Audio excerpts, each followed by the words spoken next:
In this video, let's talk about some theories regarding who the Spot's real target might be in Beyond the Spider-Verse. The obvious answer is Miles' father, but I think the situation might be a lot more complicated than that.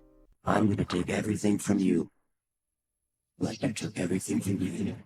The Spot has made it very clear that he wants to completely ruin Miles' life by taking away the people he cares about. The movie specifically points to Miles' father as the main target, which is why Miles is racing against time to get back to his universe and save him. By the end of the film, we see the Spot arriving in Miles' universe, setting up what will likely be the first major conflict of the next movie. What's interesting is that Miles isn't even there when the Spot arrives. At that moment, the people in Miles' universe are Miguel, Jessica, and Scarlet Spider.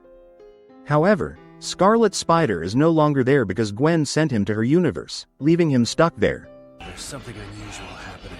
Looking at the walls, those are normal, but there's something in front of me. The Spot also doesn't seem interested in waiting for Miles to show up before he starts causing problems. If you remember what happened in Mumbattan, he basically told Miles that he would see him back home and then disappeared. See you back home, Spider-Man. That suggests he wants the damage to already be done by the time Miles gets there. He wants Miles to arrive and find everything falling apart.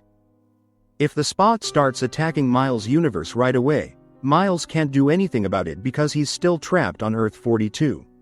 Gwen and her team can't help either because they're searching the multiverse trying to find him. That leaves Miguel as the only person who could potentially step in if things start getting out of control.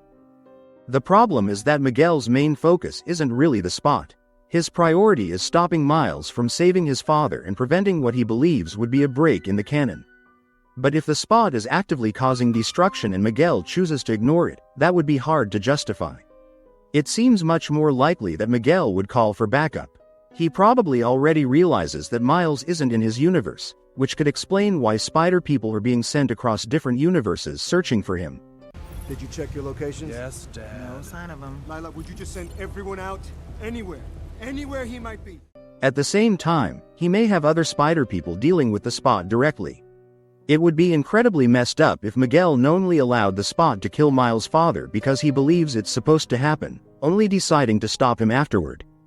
If Miguel truly sees the Spot as a multiversal threat, then logically he should try to stop him as soon as possible, even if doing so interferes with the canon event he's trying to preserve.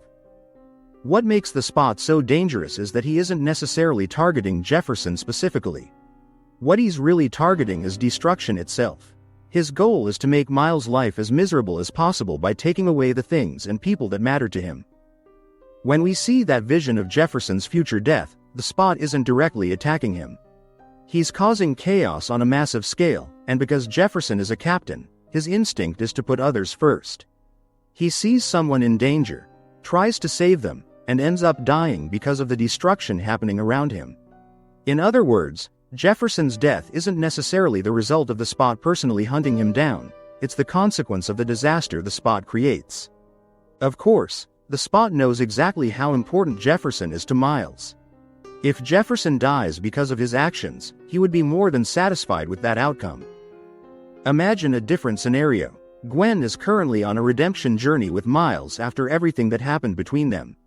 What if the Spot creates a situation where either Miles or Jefferson is about to be killed, and Gwen jumps in to protect them? She could end up seriously injured in the process. The reverse could happen too, with Miles putting himself in danger to save her or someone else and suffering the consequences. The Spot doesn't necessarily need a specific victim. He just needs people to get hurt because of the chaos he creates. We also don't know how involved Miles' parents are going to be once the action really starts.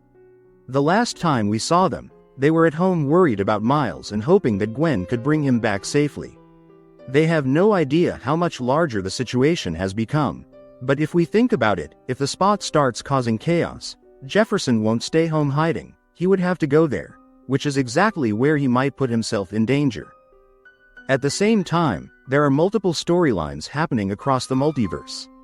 Earth 42 has its own problems with the Sinister Six, a possible alternate version of Kingpin, and who knows what other threats. Their strategy is extended New York's mandatory curfew as the so-called Sinister Six cartel. middle of the street, and nobody can try and stop them. Big flag. The Spot is obviously the main villain, but he probably won't be the only source of conflict in the movie. My guess is that the Spot's real target isn't one specific person. He's going after anyone he realizes is important to Miles. Jefferson is the most obvious choice because that's what the movie has been emphasizing, but it could just as easily be Gwen, Miles' mother, Peter B., or anyone else Miles deeply cares about. The Spot's objective isn't tied to a single victim. What matters to him is making Miles suffer, and anyone close to him could end up caught in the middle of that plan.